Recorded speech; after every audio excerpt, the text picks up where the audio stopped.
delivering smiles all around the professional careers. Reach us to reach them. Sibi Chakravarthy அவர்கள் வந்ததுக்கப்புறம் இந்த teaser ஒரு promo மாதிரிலாம் விட்டாங்க. இப்போ மாற்றிட்டாங்க, என்ன காரணம்? என்ன நடக்குதுன்னே தெரில. ரஜினி கமல் 2 பேரும் தமிழ் சினிமாவில் ஒரு கூப்பிட்டாரா, என்ன நடக்குதுன்னே தெரில. சுந்தர் சீட்டை ஒரு லைனை கேட்டு கமிட் பண்ணி அவசரமாக பார்த்தீங்கன்னா ஒரு அனௌன்ஸ்மெண்ட் கொடுத்தாங்க. அதுக்கப்புறம் பார்த்தீங்கன்னா சுந்தர் சி அந்த ப்ராஜெக்ட்லேருந்து வெளியில் வந்தப்போ பெரிய விமர்சனங்கள் வந்துச்சு. ஏன் சுந்தர் சி வெளியில் போயிட்டார்? ஏன்னா 173ங்கிறது ஒரு பெரிய எக்ஸ்பெக்டேஷனை க்ரியேட் பண்ணியிருக்கு. ராம்குமார் பாலகிருஷ்ணனை கமிட் பண்ணலான்னு ஒரு பேச்சு இருந்துச்சு. ஆனால் ராம்குமார் பாலகிருஷ்ணன் கமிட் ஆகலை. அந்த நேரத்தில் பார்த்தீங்கன்னா அஸ்வத் மாரிமுத்து அவர் ஓமை கடவுளே டிராகன்லாம் பண்ணியிருக்காரு. அவர் நல்ல கமர்ஷியலாக ஒரு கதை சொன்னதாகவும் அது தேர்வு செய்யப்பட்டு அடுத்த படத்துக்கு அஸ்வத் மாரிமுத்து தான் டைரக்ட் பண்ண போகிறாருங்கிற அளவுக்கு இருந்துச்சு. திடீர்னு பார்த்தீங்கன்னா சர்ப்ரைசிங்காக ஜனவரி முதல் வாரத்தில் சிபி சக்கரவர்த்தி பண்ணுறாரு அப்படின்னு சொன்னாங்க. சிபி சக்கரவர்த்தியை பொறுத்த வரைக்கும் டான் பண்ணதுக்கப்புறம் அடுத்து படமே பண்ணாமல் இருக்காரு. ரஜினி கமல் 2 பேரும் ஃபைனலைஸ் பண்ணி அதை 4 மாதமாக அவருக்கு ரூம் எல்லாம் போட்டு கொடுத்து டிஸ்கஷன்லாம் பண்ணி அவர் ட்ராவல் பண்ணி ரஜினி பட டேரக்டர்ன்ற பேரோட இன்றைக்கி பார்த்தீங்களா அந்த பாருங்கள் அந்த போர்டை தூக்கி கழட்டி போட்டாங்க. சும்மா சாதாரணமாக தூக்கி போட்டுடுறாங்க. போட்டு அடுத்து யார் டேரக்டருங்கிறத கூடி சீக்கிரம் சொல்லுவோம் அப்படிங்கிறாங்க. அஸ்வத் மாரிமுத்து பேர் மறுபடியும் அடிப்பட்டு. டோட்டலாக பார்த்தீங்கன்னா ரஜினியை பொறுத்த வரைக்கும் ரொம்ப கன்ஃபியூஸ்டாக இருக்கா சார். நடுவில் ரஜினிக்கு இவ்வளோ தடுமாற்றம். அது என்ன காரணம் அப்படின்னா கூலி தோல்வி ஆயிடுச்சு. கூலியை ரஜினி ரொம்ப நம்பியிருந்தார். லோகேஷ் கனகராஜ் தொடர்ந்து வெற்றி படங்கள் கொடுத்துருந்தாரு. ஸோ அவரோட நம்ம சேர்ந்து பண்ணுறோன்னும் போது ஒரு நிச்சயமாக ஒரு பிளாக் பஸ்டர் படமாக இருக்கும், 1000 கோடியை கலெக்ட் பண்ணக்கூடிய ஒரு படமாக இருக்கும்னு ரஜினி எதிர்பார்த்தாரு. ஆனால் அது பெரிய தோல்வி படமாயிடுச்சு. லோகேஷ் என்னென்னா அடுத்தடுத்து நிறைய லைனப்ஸ் வச்சுருந்தார். நீங்கள் பார்த்தீங்கன்னா அஜித் வச்சு படம் பண்ணுறதா இருந்துச்சு, அமீர் கானை வச்சு ஒரு படம் பண்ணுறதா இருந்துச்சு. ஸோ லோகேஷ் அடுத்தடுத்து கமலுக்கு ஒரு படம் பண்ணுறதா இருந்துச்சு. ஏன் ரஜினி கமல் சேர்ந்து நடிக்கிற ஒரு படம் இருக்கு இல்லையா, நெல்சன் பண்ணுறாருல, அதை லோகேஷ் பண்ணுறதா இருந்துச்சு. இப்படி ஏகப்பட்ட கமிட்மெண்ட்ஸு அந்த கூலி பண்ணுற நேரத்தில் லோகேஷ் கனகராஜுக்கு இருந்துச்சு. கூலி தோத்துருச்சு அப்படின்னோன்னே அந்த கமிட்மெண்ட் எல்லாமே லோகேஷ்கிட்ட போயிடுச்சு. இப்போ லோகேஷ் எந்த கமிட்மெண்ட்டும் இல்லாமல் இப்போ அவங்களாம் கோஆப்ரேட் பண்ணாங்க. அவங்களால முடியும். ரஜினியால் இன்றைக்கி எதுவுமே முடியாதுன்னும் போது ரஜினிக்கு கதை பண்ண வேண்டிய ஒரு கட்டாயம். ரஜினியை மட்டுமே ஃபுல் ஃபோக்கஸ்டாக வச்சு பண்ணணும், ஆனால் பண்ண முடியாது.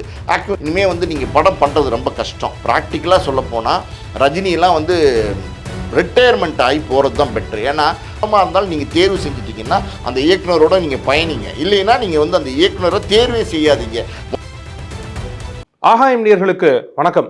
தமிழ் சினிமா அடுத்து பெருசாக எதிர்பார்த்துட்டு இருக்க படம் அப்படின்னா சூப்பர் ஸ்டார் அவர்களும் உலகநாயகனும் சேர்ந்து நடிக்கிற படம். அதுக்கு முன்னாடி 173 தலைவர் 173 அந்த படமும் தான். அதில் அடுத்தடுத்து டேரக்டர்ஸ் மாற்றுறாங்க. இப்போ சிபி சக்கரவர்த்தி அவர்களும் மாற்றப்பட்டிருக்காரு. என்ன பின்னணி அப்படின்றது குறித்து தான் பேச போகிறோம். மாஸ்கார் மூவிஸ் தயாரிப்பாளர் திரு பாலாஜி பிரபு அவர்கள் கூட.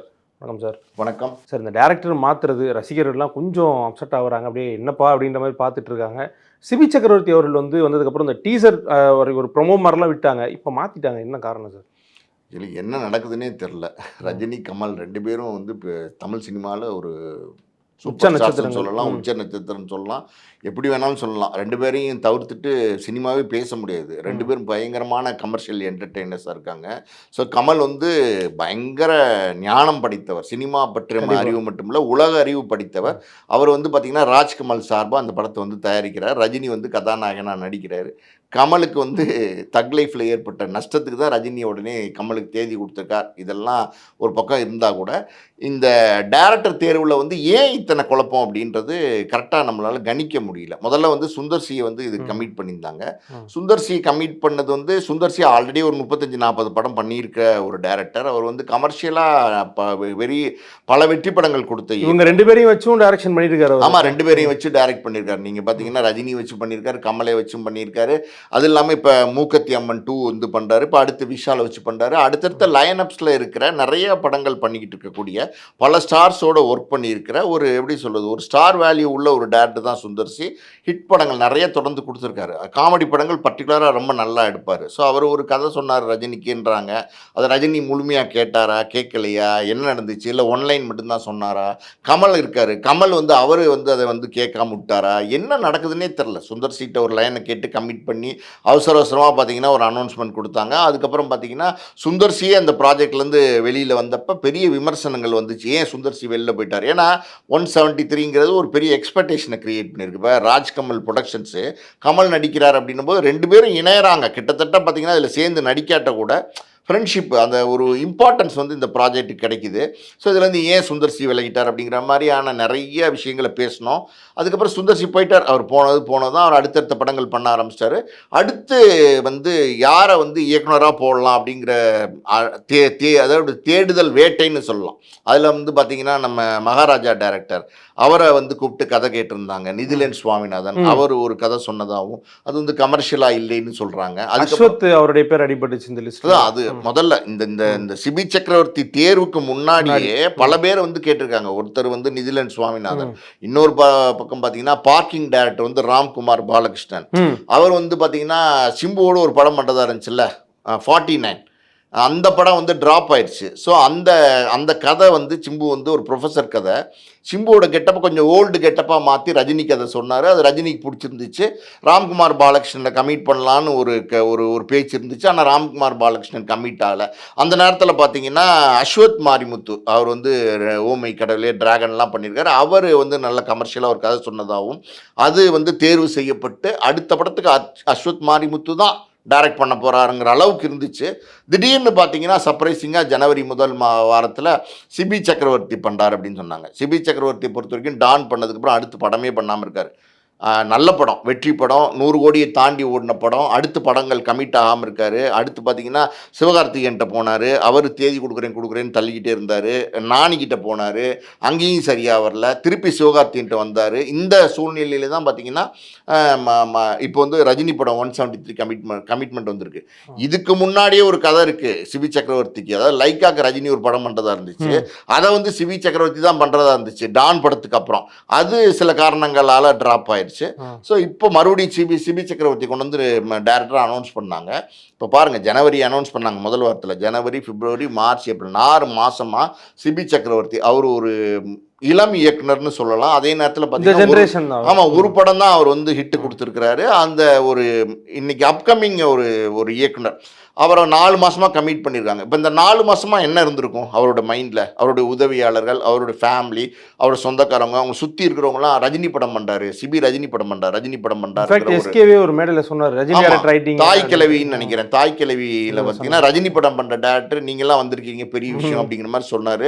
ஸோ இதெல்லாம் எப்படின்னா அந்த ஒரு பில்டப் இருக்குது பார்த்தீங்களா. இப்போ ரஜினி அப்படின்னும் போது தமிழ் சினிமாவில் ஒரு star, number 1 star, super star, இன்றைக்கும் அந்த ஒரு டாப் மார்க்கெட்டில் அவர் இருக்கார். அவர் படம் பண்ணுறதுங்கிறது எல்லாருக்குமே ஒரு கனவாக இருக்கும். குறிப்பாக இன்றைக்கி இருக்கிற யங்கர் ஜென்ரேஷன் டேரக்டர்ஸ்லாம் ரஜினி படம் பண்ணணுன்னா அது ஒரு பெரிய ஆப்பர்ச்சுனிட்டியாக வந்து பார்த்து அவங்க கஷ்டப்படுறாங்க. உண்மையாக சொல்லப்போனால் ஒரு கதையை எழுதுறதோ, அதை இயக்கம் பண்ணி முடிக்கிறதோ, அந்த படத்தை முழு வடிவம் கொடுக்குறதோ அவ்வளோ சாதாரணமான விஷயம் கிடையாது.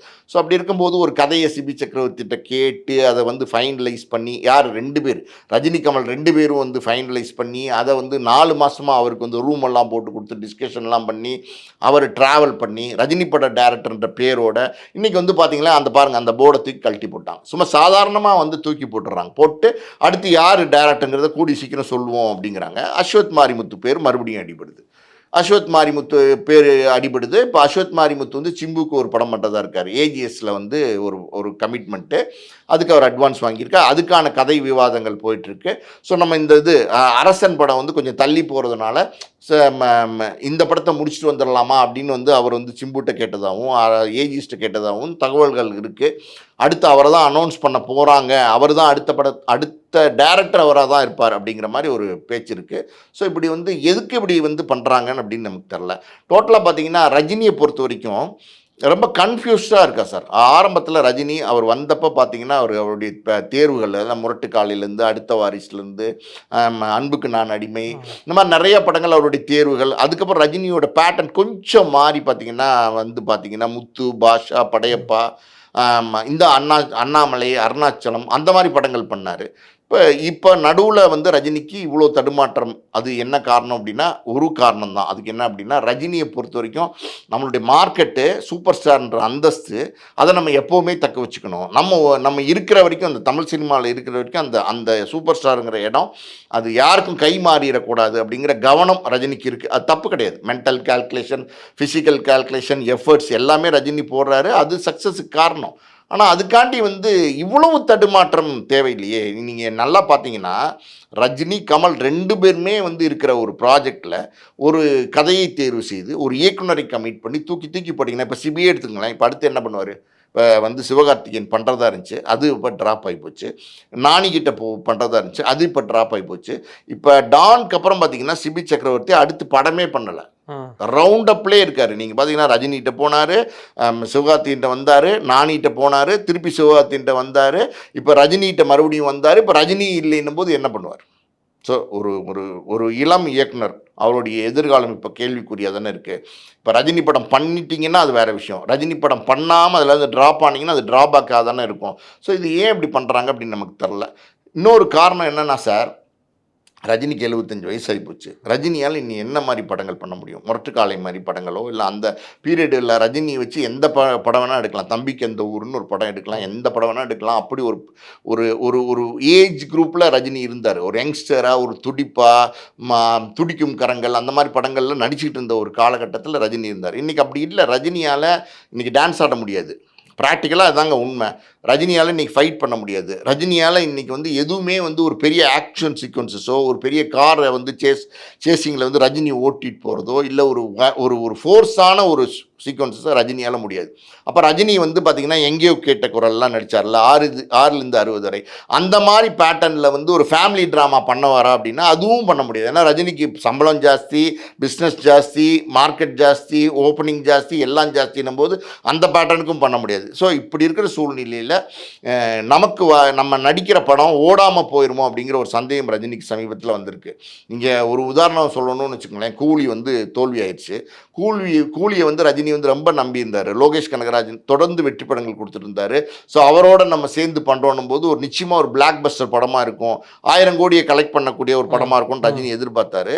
ஆனால் அது பெரிய தோல்வி படம் ஆயிடுச்சு. அந்த நேரத்தில் லோகேஷ் மேலே நிறைய விமர்சனங்கள் வந்துருச்சு. லோகேஷ் என்னென்னா அடுத்தடுத்து நிறைய லைனப்ஸ் வச்சுருந்தார். நீங்கள் பார்த்தீங்கன்னா அஜித் வச்சு படம் பண்ணுறதா இருந்துச்சு, அமீர் கானை வச்சு ஒரு படம் பண்ணுறதா இருந்துச்சு. ஸோ லோகேஷ் வந்து அடுத்தடுத்து கமலுக்கு ஒரு படம் பண்ணுறதா இருந்துச்சு. ஏன் ரஜினி கமல் சேர்ந்து நடிக்கிற ஒரு படம் இருக்கு இல்லையா, இப்போ நெல்சன் பண்ணுறாருல, அதை வந்து லோகேஷ் பண்ணுறதா இருந்துச்சு. இப்படி ஏகப்பட்ட கமிட்மெண்ட்ஸு அந்த கூலி பண்ணுற நேரத்தில் லோகேஷ் கனகராஜுக்கு இருந்துச்சு. கூலி வந்து தோத்துருச்சு அப்படின்னோன்னே அந்த கமிட்மெண்ட் எல்லாமே லோகேஷ்கிட்ட இருந்து போயிடுச்சு. இப்போ லோகேஷ் வந்து எந்த கமிட்மெண்ட்டும் இல்லாமல் இப்போ தான் பார்த்தீங்கன்னா அல்லு அர்ஜுனை வச்சு ஒரு கமிட்மெண்ட் வந்து ஃபைனலைஸ் பண்ணிடுறாரு. கிட்டத்தட்ட பார்த்தீங்கன்னா ஒரு வருஷமாக அலைஞ்சு திரிஞ்சு தேடி ஒரு டிமாண்ட் ஒன்று இருந்துச்சுல்ல லோகேஷ்க்கு, அது இல்லாமல் போய் அவர் வந்து 10 பேரை பார்த்து கதை சொல்லி ஒரு ஆர்டிஸ்ட்டை பிடிக்க வேண்டிய ஒரு கட்டாயமும் நிர்பந்தமும் லோகேஷ்க்கு வந்துருச்சு. அந்த நேரத்தில் லோகேஷை பற்றி நிறைய விமர்சனம் பண்ணாங்க.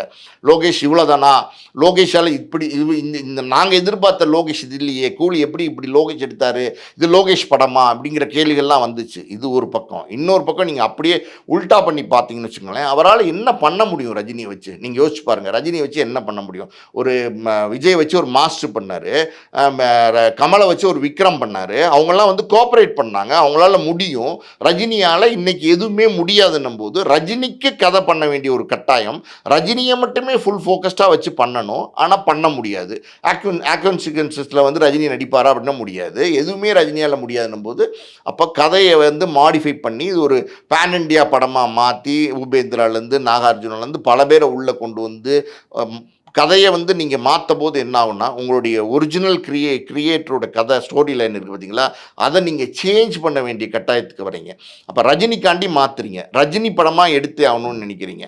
அப்போ ரஜினிக்குன்னு ஒரு கதை பண்ணும்போது, ரஜினிக்குன்னு காட்சி அமைக்கும் போது ரஜினி அது நடிக்கவும் முடியாது. நான் சொன்ன மாதிரி பார்த்தீங்கன்னா ஹீரோவாக பெருசாக வந்து ரஜினி கோஆப்ரேட்டும் பண்ண முடியாது. ஸோ ரஜினிக்கு கம்ஃபர்டபுளாக வச்சு படம் எடுக்கணும்னா அது எடுத்து தான் அது வந்து தோல்வியாச்சு. லோகேஷ் வந்து பண்ண தப்பு என்னென்னா ரஜினி படம் கூலி கமிட் பண்ணது தான் லோகேஷோட தப்பு. இதுதான் உண்மை. ரஜினியை வச்சு இனிமேல் வந்து நீங்கள் படம் பண்ணுறது ரொம்ப கஷ்டம். ப்ராக்டிக்கலாக சொல்லப்போனால் ரஜினியெல்லாம் வந்து ரிட்டையர்மெண்ட் ஆகி போகிறது தான் பெட்ரு. ஏன்னா அவர் வந்து பார்த்தீங்கன்னா இப்போ ஜெயிலரில் நடிக்கிறார். ஜெயிலர் ஒரு படம் வெற்றி அடைஞ்சிருச்சு அப்படின்னா ஜெயிக்காமலாம் இருக்காது, நான் ஜெயிக்கலன்னு சொல்ல.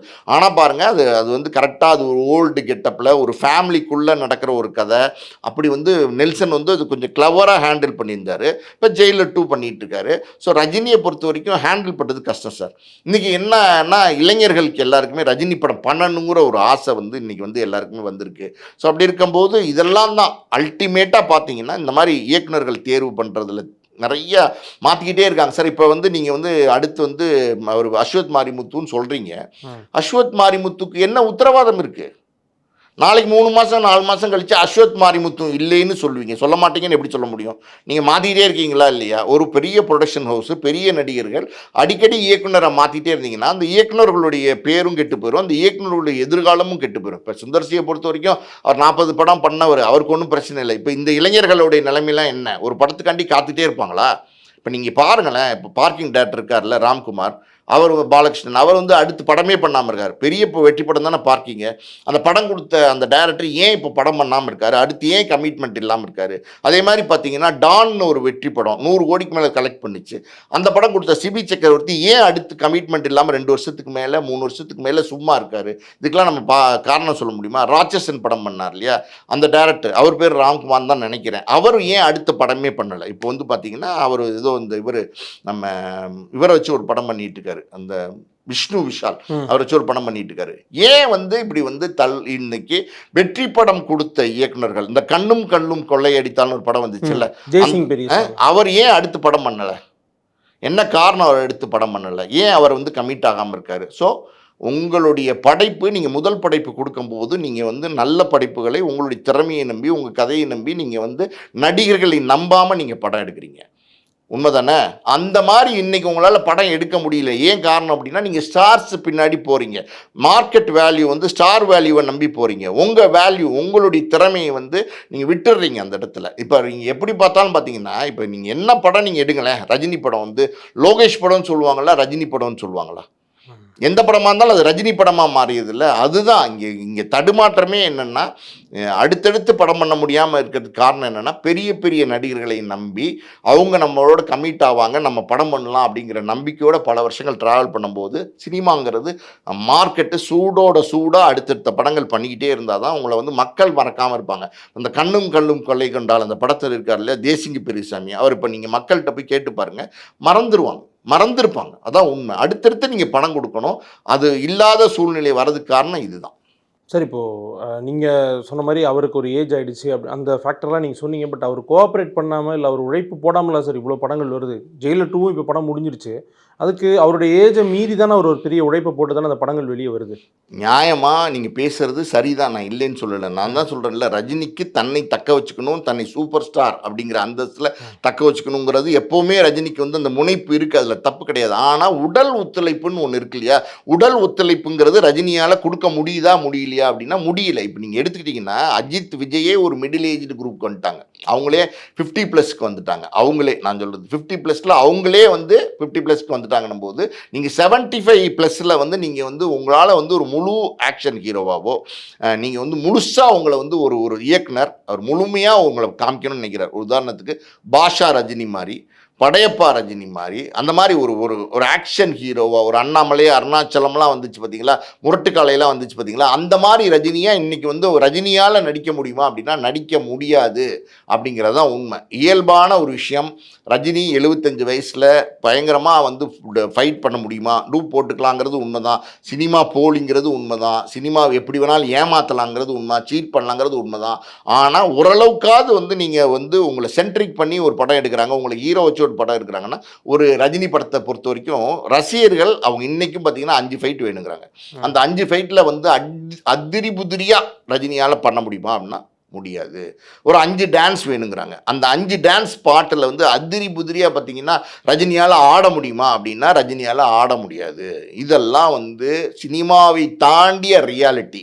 இதுதான் உண்மை. இது வந்து எப்படின்னா அதுக்கு மேலே நீங்கள் 75 வயசில் உங்கள் மார்க்கெட்டை தக்க வைக்கணும், ஒரு உழைப்பை போடணும் போது உங்களால் முடியல, பல விஷயங்களை முடியல. உங்களுக்கு பல கதைகளை தேர்ந்தெடுத்து இது நமக்கு சரியாக வருமா அப்படிங்கிற சந்தேகங்களில் நீங்கள் வந்து பண்ணிகிட்டு இருக்கிறீங்க. அது தப்பு. அப்படி நீங்கள் நான் என்ன கேட்குறேன், ஒரு காவியத்தையோ ஓவியத்தையோ நீங்கள் கொடுத்துருவீங்களா? ஏன் நான் என்ன கேட்டு இவ்வளோ தேர்வு பண்ணி தானே இப்போ நடிச்சிங்க கூலி படத்தை. லோகேஷ் கனகராஜ் ஒரு நட்சத்திர அந்தஸ்தில் உள்ள ஒரு இயக்குனர் தானே, தோத்துருச்சா தோக்கலையா? தோத்துருச்சு இல்லை. அப்படி இருக்கும்போது ஒரு டைரக்டரை நம்பி நீங்கள் ஒரு ப்ராஜெக்ட் கொடுத்துட்டீங்கன்னா அந்த ப்ராஜெக்டில் நீங்கள் நம்புங்க. அந்த நம்பிக்கை வர வரைக்கும் அந்த டைரக்டர்கிட்ட நீங்கள் கதை கேளுங்க, ஸ்கிரிப்டை டெவலப் பண்ணி சொல்லுங்கள், எல்லாம் பண்ணுங்கள், பவுண்டட் கேளுங்க, எல்லாம் பண்ணுங்கள். ஒன்ஸ் நீங்கள் அந்த டைரக்டரை கமிட் பண்ணிட்டீங்கன்னா அந்த டைரக்டர் சொல்கிற கதையில் நீங்கள் ட்ராவல் பண்ணணுங்கிறது உறுதியாக இருங்க. நான் ஒரு உதாரணம் சொல்கிறேன் கேளுங்க. ரஜினி நெல்சனை வந்து பீஸ்ட் படத்துக்கு முன்னாடியே கமிட் பண்ணார். நெல்சன் வந்து இந்த படத்தினுடைய டேரக்டர், ஜெயிலர் படத்தினுடைய டேரக்டர்னு அட்வான்ஸ்லாம் கொடுத்துட்டாங்க சன் பிக்சர்ஸ். ரஜினி கதை கேட்டு ஓகேன்னு சொல்லிட்டாரு. பீஸ்ட் பண்ணிவிட்டு அடுத்து இந்த படம் ஜெயிலருக்கு வரணும். இப்போ பீஸ்ட் வந்து நெல்சன் பண்ணி அது வந்து மிகப்பெரிய தோல்வி படம். அதாவது சூப்பர் டூப்பர் ஃப்ளாப்னு சொல்லலாம் பீஸ்ட்டை பொறுத்த வரைக்கும். அந்த படம் ஃப்ளாப் பண்ணும்போது பல பேர் ரஜினிட்டு சொன்னாங்க, இது வந்து சரியாக வரமாட்டார் இந்த இயக்குனர், ஏற்கனவே மிகப்பெரிய தோல்வி படத்தை கொடுத்துட்டாரு, அவர் எப்படி வந்து இந்த ஜெயிலர்ன்ற கதையை சரியாக எடுப்பார், அதனால் இயக்குனர் மாற்றம் பண்ணிடலாமா அப்படிங்கிற ஒரு சில கேள்விகள் ரஜினி கிட்ட பல பேர் கேட்டாங்க. அந்த ப்ரொடக்ஷன் ஹவுஸ் சன் பிக்சர்ஸே கேட்டாங்க. ஆனால் ரஜினி அன்னைக்கு கான்ஃபிடென்ட்டாக வந்து வேண்டாம் நெல்சன் பண்ணட்டும், ஏன்னா நெல்சனை நம்ம கமிட் பண்ணிட்டோம், நெல்சன் வந்து ஒரு இளைஞர் அப்கமிங் ஒரு டேரக்டர், அவருடைய எதிர்காலம் போயிடும். ரஜினி படம் கமிட் ஆகி இன்னைக்கு ரஜினி படத்துலேருந்து பீஸ்ட் தோல்வி காரணங்காட்டி தூக்குனீங்கன்னா அவர் அவ்வளோதான் அப்படின்னு சொல்லி ஒரு நம்பிக்கையோட படம் பண்ணார். பண்ண படம் ஜெயிச்சிச்சா இல்லையா, ஜெயிலர் படம் ஜெயிச்சிச்சா இல்லையா, அந்த நம்பிக்கை அந்த ஏன் வந்து ரஜினி பண்ணாரு, அந்த தோல்வி இருந்தப்பையும் வந்து அந்த இயக்குனரை நம்பினாரு, அந்த கதையை நம்பினார். அப்போ ஒரு தேர்வு செஞ்சப்போ அது அன்னைக்கு ரஜினியால் ஒரு முடிவு ஸ்ட்ராங்காக எடுக்க முடிஞ்சிச்சு. இன்னைக்கு ரஜினிக்கே வந்து பல குழப்பங்கள் வந்துருச்சு. ரஜினிக்கு என்ன ஆசைனா தன்னை வந்து எப்போவுமே சூப்பர் ஸ்டார்னு தக்க வச்சுக்கணும்னு ஆசை, தப்பு கிடையாது. அது வந்து அவருடைய நம்ம எந்த விதத்துலையும் நம்ம குறை சொல்ல முடியாது. ஏன்னா அவர் வந்து தன்னை வந்து ஒரு மிகப்பெரிய ஒரு ஆளுமையாக தமிழ் சினிமாவில் நம்ம இருக்கிற வரைக்கும் இந்த தமிழ் சினிமாவில் நம்ம தான் அப்படின்னு நினைக்கிறார். அது எந்த தப்பாக நம்ம சொல்ல முடியாது. ஆனால் அதுக்கான ஒரு கதையை கேட்டு அதுக்கான கதையை கேட்டு உங்களால் என்ன முடியும், இந்த படம் எப்படி கமர்ஷியலாக கொண்டு வர முடியும், ஏன் நீங்கள் குரு சிஷ்யன் மாதிரி படம் எடுக்கலாமே, குரு சிஷ்யன்லாம் வந்து முழுக்க ஆக்ஷன் இல்லையே, குரு சிஷ்யனில் முழு ஆக்ஷனாக இருந்துச்சு, என்ன இருந்துச்சு, முத்துவில் முழு ஆக்ஷனாக இருந்துச்சு, நீங்கள் வந்து சந்திரமுகியில் முழு ஆக்ஷனாக இருந்துச்சு, அந்த மாதிரி படங்கள் தேர்வு செய்யலாமே, நிறைய கதைகள் இருக்குது, அந்த மாதிரி கதைகளை தேர்வு செய்யலாமே. ஒரு முடிவு எடுக்க முடியாத ஒரு மனநிலை, அது தப்பாக தான் நான் பார்க்குறேன். நான் வந்து ரொம்ப தப்பாக தான் பார்க்குறேன். அந்த முடிவு எடுக்க முடியாத மனநிலை ரஜினிக்கு இருக்குது அப்படின்னா, அப்படி ஒரு சூழ்நிலையில் கமல் என்ன பண்ணுறார், அப்போ இந்த கதையை வந்து கமலும் தானே கேட்குறாரு. ரஜினி கமல் ரெண்டு பேரும் சேர்ந்து ஒரு ப்ரொடக்ஷன் ஹவுஸ்க்கு ஒரு இயக்குனரை கமிட் பண்ணி தூக்கி போட்டிங்கன்னா அப்போ அந்த இயக்குனர்களுடைய எதிர்காலம்னு ஒன்று இருக்குல்ல, அது பாதிக்குங்கிறத நீங்கள் யோசிக்கணுமா வேண்டாமா? அன்னைக்கு வந்து ஜெயிலர் படத்தில் பீஸ்ட் நெல்சன் வேணான்னு சொன்னப்போ இருக்கட்டும் பண்ணலாம் அப்படின்னு சொல்கிற நம்பிக்கை உறுதி ஏன் போச்சு? எந்த படமாக இருந்தாலும் நீங்கள் தேர்வு செஞ்சிட்டிங்கன்னா அந்த இயக்குனரோட நீங்கள் பயணிங்க, இல்லைன்னா நீங்கள் வந்து அந்த இயக்குனரை தேர்வே செய்யாதீங்க. முதல்ல கேட்டு ஒரு வருஷம் எடுத்துங்களேன். நீங்கள் ஒரு கதையை தேர்வு செய்கிறதுக்கோ ஒரு இயக்குனர் தேர்வு செய்கிறதுக்கோ ஒரு வருஷம் கூட எடுத்துக்கலாம். என்ன தப்பு இருக்குது? யார் வந்து ரஜினி அடுத்த படம் பண்ணலன்னு கேட்க போகிறாங்களா? ஏன் பேக் டு பேக் படம் பண்ணி தான் ஆகணுமா? அப்போ பண்ணி கமிட் ஆகிற இயக்குனர் தூக்கி போடாதீங்க. இப்போ அடுத்து இவரை தூக்கிட்டீங்க, இன்னொரு படம் இயக்குனராக போடுறீங்க, அந்த இயக்குனர் ஒரு முழு மனதோடு வருவாரா, ஒரு நம்பிக்கையோடு வருவாரா, நம்ம ரஜினி படம் பண்ணுறோம் அப்படின்னு ஒரு கான்ஃபிடென்ட் அவருக்கு இருக்குமா? எந்த நேரத்தையும் தூக்கிடுவாங்களோ, எப்பையும் நம்மளை வெளியில் அனுப்பிச்சிடுவாங்களோ, ஒரு 4-5 மாதம் டிஸ்கஷனில் உட்கார வச்சு நீ இல்லை வேற ஆள் வராருப்பா உள்ள கிளம்புப்பா ஆஃபீஸை பொட்டு படிக்க தூக்கிட்டு கிளம்புப்பான்னு சொல்லிடுவாங்களோ? பயம் இருக்கும்ல. பயம் இருந்தால் ஒரு படைப்பாளிக்கு அவனுடைய கான்ஃபிடென்ட் லெவலை நீங்கள் கம்மி பண்ணிங்கன்னா அவன் எப்படி நல்ல படம் எடுக்க முடியும்? ஓகே சார், உங்களுடைய நேரத்துக்கும் கருத்துக்களுக்கும் நன்றி சார். நன்றி. சம்மர் வந்தாச்சு. What's your plan for this holiday? எங்க கிட்ட விட்டுருங்க, நாங்க பாத்துக்கிறோம். GT Holidays. GT Holidays, South India's #1 travel brand. Delivering smiles all around the professional careers. Reach us to reach them.